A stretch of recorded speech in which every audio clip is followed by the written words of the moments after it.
We took the crystals and hung them on our windows so that every day there were rainbows on the floor at 10:23 a.m.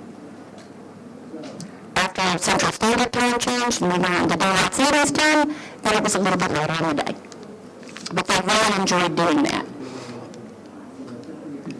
Now, I'm going to give you some things on getting started, and then what I wanted to do is not talk to you so much because you're going to get talked to plenty in the conference, I know that.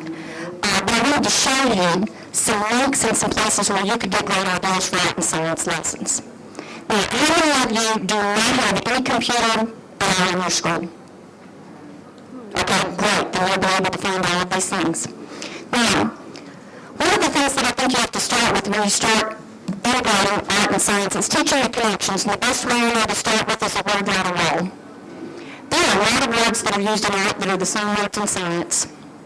You talk about pattern, you talk about repetition, you talk about all these things, and you start talking about how words connect.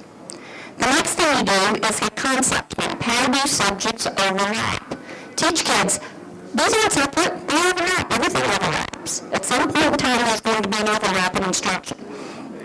Now, active lessons versus passive lessons, we all know that as teachers.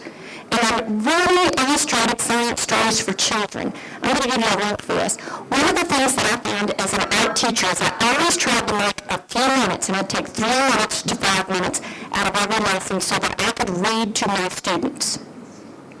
I read them books about science, I read them books about social studies, I read them books about artists, and it all related to the lesson. But they loved that reading time, and they would settle down for just a minute. This is how I came in the classroom. Everyone came in, sat down, and then we gathered in a circle around me, and then I would read to them. And that was how we started the lesson. So they would come in, and they were very excited because they knew I was going to read for a few minutes. Someone very special might get to sit next to me that day. They might have to sit out in front of someone, maybe holding the book for me. And then we would talk about what we had read, and I never finished the story. But I would tell them where they could find that book in the library. And of course, there was a run on the book. The librarian got to the point where she said, "What book are you going to read this week?" So I know I have 10 copies available.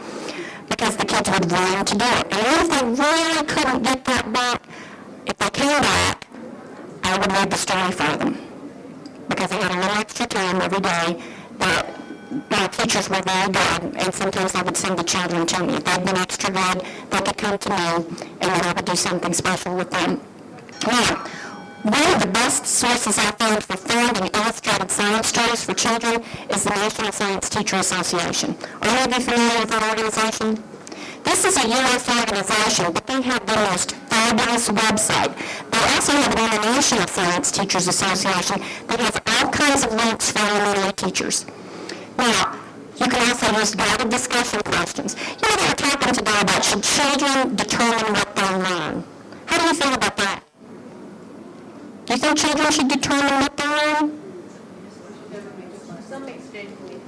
I don't know to some extent, especially in the elementary years. I think that children should be able to have some say in how they do it, what they do. But we know there are certain things that they're going to learn if they're going to move on to the next grade.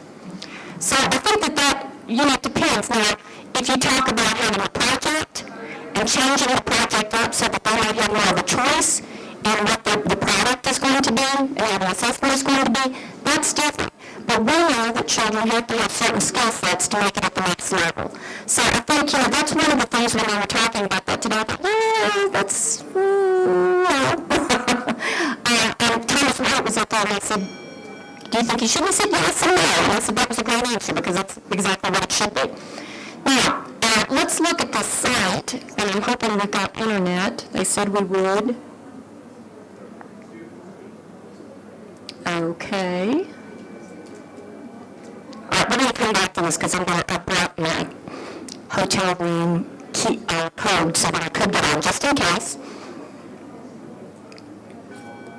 And I'm going to show you some links. Now, we know that as demand for the new workforce for the next century is changing, we have to change the way that we teach. We know that knowledge is increasing, our economy is changing, and our population, just in the last 100 years, has tripled. Tripled. And a lot of that has to do with the fact that that we've done away with a lot of childhood diseases. 100 years ago, 1 in 3 children were dead before they were 5 years old. 1 in 3, and that was worldwide. Now, in developing countries, child mortality rate is still pretty high. Where I'm from in the South, child mortality rate is very high among African American women because so many of the young women become pregnant before they were 15. I had one student that was pregnant at 11. And these are some of the things that you deal with. You know, you think that, oh, everything's fabulous in certain other countries. It's not. At lunchtime, a young lady came up to me and another colleague, and she said, you know, we have a hard time getting parents to buy into the idea of sending their daughters to school. We work in a rural community, and it's hard to get them to want to send their daughters to school. And she said, do you have an answer for that? And I thought, no, I don't, because that's a cultural thing. But, you know, maybe getting one child to come where the peer group starts working with them would bring in others. So there are no easy answers, and there's no silver bullet. I don't care where you are. Every school within the context of where they are, you're going to have to address your questions and your answers differently.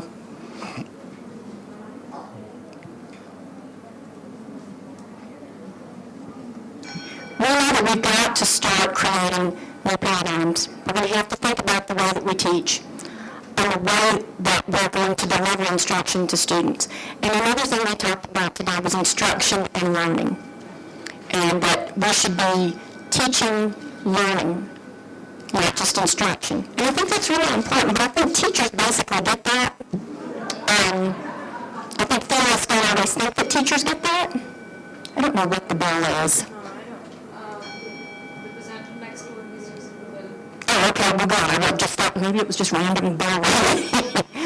But this is one of the things that we have to think about. And we have to start thinking about the fact that all of these things exist together, all the way around.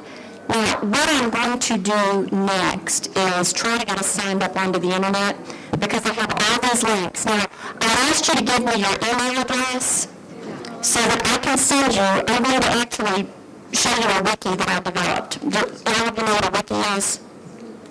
Okay, well, for those of you that don't, because 2 years ago I didn't know, somebody said, let's do a wiki, and I thought, a wiki what? A wiki is basically an internet site where you can provide information. And it's pretty much like a file cabinet. It's Wikipedia.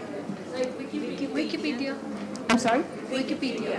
Yeah. Well, no, it's not like Wikipedia. It's an internet host. And let me give you an example. Google. Okay, and you punch in something on Google and it pulls up all kinds of information. It's kind of like a search engine, but it's not because it's a storage facility. So I'll show you in just a minute. But what you're going to do, I'll show you how to sign up on this. Basically, what you can do is go to this wiki. This presentation is on there. All of the links are on there. There are papers on there. There are other links that you can use for sites. And like I said, they told me we would have in it. All right, let's look at some examples of art and science lessons. Okay, and then I come back to some of these on the wiki site. Examples of what we can do? Color, how do we see it? Why is the sky blue? Now, I can't think of any elementary teacher that doesn't get that question at some point and go, why is the sky blue? The psychology of color, what does color make us feel like? The spectrum of color, I already talked about throwing rainbows and liking them. What are the connections between light and color? Because light in color is completely different than pigment in color. What is the connection between pigment colors and light colors? The history of color. One of the things that my students enjoyed the most was learning how crayons were made.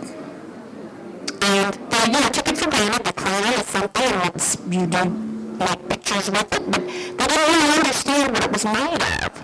So we talked a lot about how pigment binders mix. You use the wax, and it creates a compound that you can use to draw with. So that was another connection between art and science. The history of paint. Again, you've got to have certain binders to make paint actually stay on something. What is paint? What is a binder? Paper making and chemical components. This is a great way to teach chemical components. It's by teaching them how to make paper, and it's also a good use for old paper.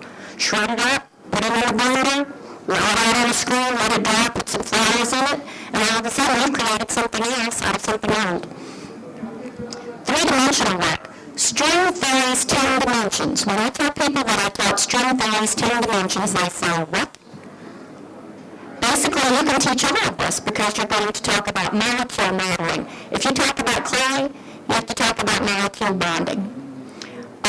Glass or glaze. I work a lot with glass. And glass, basically, when you put it on clay, is glaze. It's still a form of glass.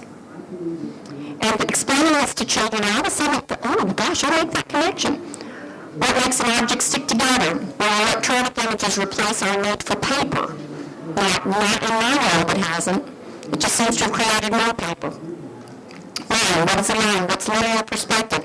And I found the most wonderful book, and I don't know if you all can see this, but you're beginning to look for it. And it's called Art and Chemistry, Chemistry and Art. And it has wonderful, wonderful lessons that you can use at any grade level. You modify them a little bit, and it has all these great things that you can do with kids. Now, there were several other books that I found that I'm going to take you to in just a minute. But one of the things that finally, I'm going to close with this and then I'm going to go to the link, is talking about how art and science enhance the 4 C's. And I think the 4 C's are very important. If we want children to learn and have a desire to know something, they have to be curious, don't they? The more you can enhance that level of curiosity, the more they're going to want to learn it. Creativity, imaginative ability. We're going to teach our children to be curious, to be creative, to try new ideas. And the reason we want this is because we want them to have high levels of ability. We want them to be competent, to go out into the world, to be good citizens, to have good jobs, to be able to make a good life for themselves. And if they become good citizens, have a good life, and can get back to the world, your community is going to be better.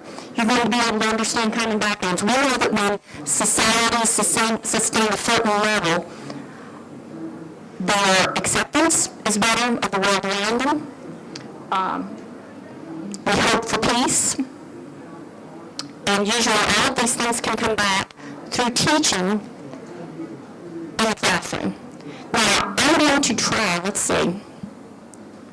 We're not done quite yet because what I'm going to do now is sign up on the BSS website and let you see what you can do. Now, last thing on this, and like I said, all of this will be on here, my contact information in the audio card is here on this last slide for any of you that need it. My email is there. Please don't hesitate to call me. This is my main campus building, and this is our graduate school downtown. We're a small private arts college. About 450 students, and we have 70 graduate students all working on master's degrees.